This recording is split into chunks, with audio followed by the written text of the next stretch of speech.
Hello दोस्तों, आप देख रहे हैं सीनू स्टोरी और वो भी तरुण के साथ। और मैं तरुण, और आज मैं आपको मेले का एक ऐसे हॉरर स्टोरी सच्ची घटना के बारे में बताने जा रहा हूँ जो कि मेरे गांव की है। और उस मेले में मैं इतना डर गया था, मेरे रोंगटे खड़े हो गए थे। तो आप इस कहानी को बिल्कुल भी स्किप ना करें और चलिए हम आपको उस कहानी की ओर ले चलते हैं। तो दोस्तों, यह कहानी हमारे गांव में लगे मेले के भूत की है। उस समय बात थी कि जब हमारे गांव में एक मेला लगा था, वहां पर एक भूत बंगले में मेरा एक असली भूत से सामना हो जाता है। यह बात उस समय की है जब हमारे गांव में एक मेला लगा था। मेरे गांव पहाड़ों के बीच में बसा हुआ था, तो बहुत ही कम ऐसे मौके होते थे कि हमारे गांव में इस तरह के उत्सव हो। मेरा नाम सोमनाथ है, मेरी उम्र 32 साल की है और मैं जिस समय की यह कहानी है उस समय में मैं केवल 12 साल का था। मैं एक ऐसे गांव में रहता था जहां पर खूब सारे पहाड़ थे। हमारा गांव बहुत ही सुंदर था और उस समय में एक बार भी मेला नहीं लगा था। यह मेरे गांव का पहला मेला लगा हुआ था और मेरे गांव में मेले के आसपास के सभी गांव के लोग उस मेले में जा रहे थे और कुछ लोग उस मेले में लगी दुकानों की तारीफ भी कर रहे थे। हमारे गांव के कई लोग उस मेले में आए हुए थे और उनमें से एक मेरे पास के ही एक काका थे। वो मेरे पापा से बात कर रहे थे और कह रहे थे कि वो मेला बहुत ही शानदार है और वहां पर कई सारी मिठाइयाँ की दुकानें भी लगी हुई है। बहुत सारे झूले भी हैं उस मेले में। वहां एक बहुत बंगला भी है। तुम भी एक बार हो जाओ। मेरे पापा तो नहीं जा रहे थे, पर मैंने जिद की तो उन्होंने मुझसे कहा कि ठीक है, हम चलते हैं। मैं उनकी बात को सुनकर मैं काफी खुश हो गया। अगले दिन शाम होने से थोड़े से पहले मैं अपने पापा के साथ उस मेले के लिए रवाना हो गया। जब मैं उस मेले में पहुंचा तो मैंने देखा कि वहां बहुत सारे लोग थे। कुछ को तो मैं जानता भी था, बहुत सारे तो मेरे दोस्त थे और बहुत से तो मेरे गांव के ही थे। मेरे सारे दोस्त भी अपने परिवार के साथ उस मेले में आए हुए थे। मेरे पापा के साथ मैंने खूब मस्ती की थी। उस जगह पर मैंने बहुत सी मिठाइयाँ खाई और बहुत से झूलों पर भी मैंने बैठा था। उस मेले में घूमते घूमते शाम हो गई, पर अभी भी हल्की सी रोशनी बची हुई थी। मैंने थोड़ी सी दूरी अपने पापा से बढ़ाई और उस भूत बंगले को देखा जिसके बारे में मैं पिछले दिन काका बता रहे थे। मैं अपने पापा से जिद करने लगा कि पापा, मुझे इस भूत बंगले के अंदर जाना है। वैसे तो मेरे पापा मना कर रहे थे, पर उस भूत बंगले को चलाने वाले ने कहा कि साहब, यह इतना डरावना नहीं है कि इसमें छोटे बच्चे नहीं जा सकते। यह छोटे बच्चों के लिए ही बनाया गया है। आप चाहे तो अपने बेटे के साथ इसके अंदर जा सकते हैं।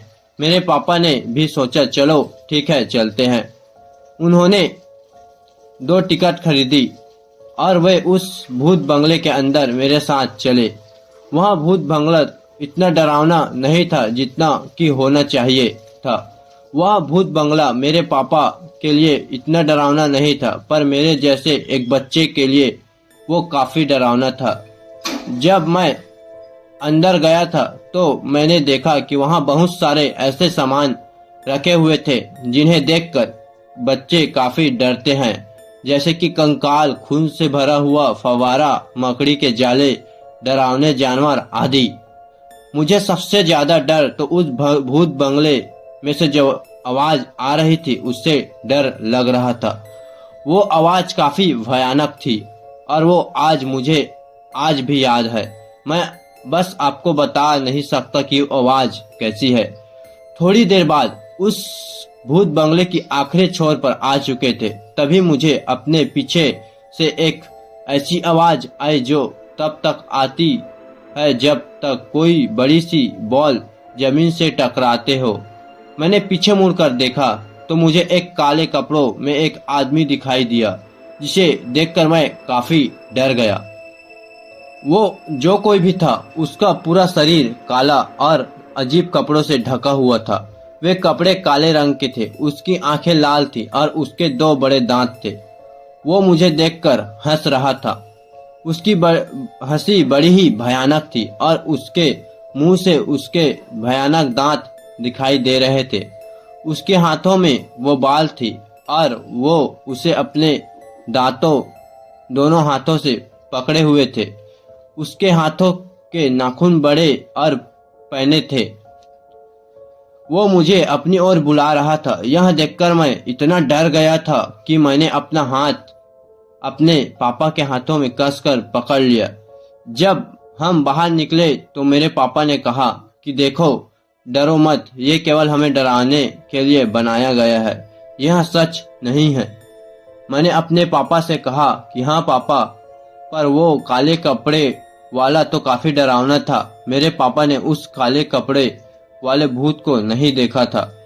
तो मैंने चौंक कर कहा कि सच में तुम डर गए थे।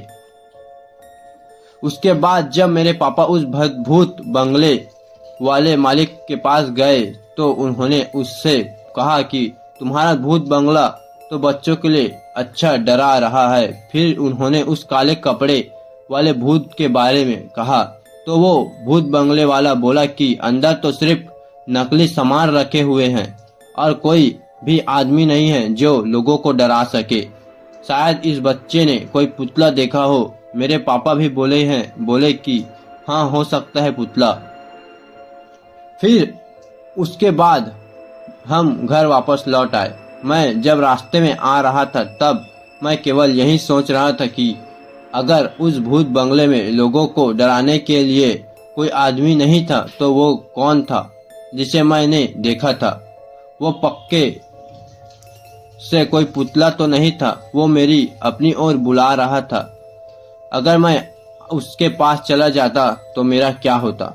यह बात आज भी मुझे काफी डराती है और हमेशा शायद मुझे डराती ही रहेगी।